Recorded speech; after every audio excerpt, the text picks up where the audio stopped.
आप देख रहे होंगे कि मेरे आजू बाजू में बहुत सारी तितलियां घूम रही है, राइट। पर मैं ये तितलियों को पकड़ने की कोशिश नहीं कर रही हूँ। अगर मैं इनको पकड़ने की कोशिश करूंगी तो संभावनाएं बढ़ जाती है कि ये तितलियों को नुकसान पहुंचे because of its delicate wings. और नुकसान पहुंचने के बाद हो सकता है इन तितलियों की खूबसूरती भी कम हो जाए। तो आपको तो पता है कि हम तितलियों के पीछे जितना भी भागते हैं वो उतना ही हमसे दूर जाती है, हमसे दूर भागती है।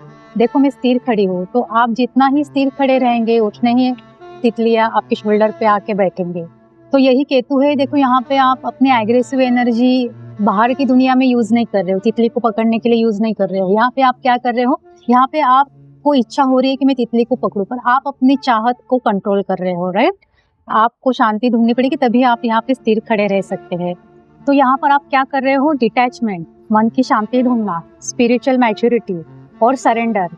जिस भी भाव में केतु बैठता है उस भाव में ब्लेसिंग्स भी मानी जाती है, जैसे कि एक इसको बोल सकते हैं अनएक्सपेक्टेड हेल्प फ्रॉम गॉड।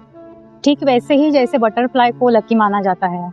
जब आप एक तितली को फ्रीडम देते हो आसमान में एक उड़ान भरने के लिए, तब आप उस तितली को लेट गो करते हो और तभी उसकी खूबसूरती ज़्यादा निखरती है और तब वो तितली आपके पास आकर बैठती है।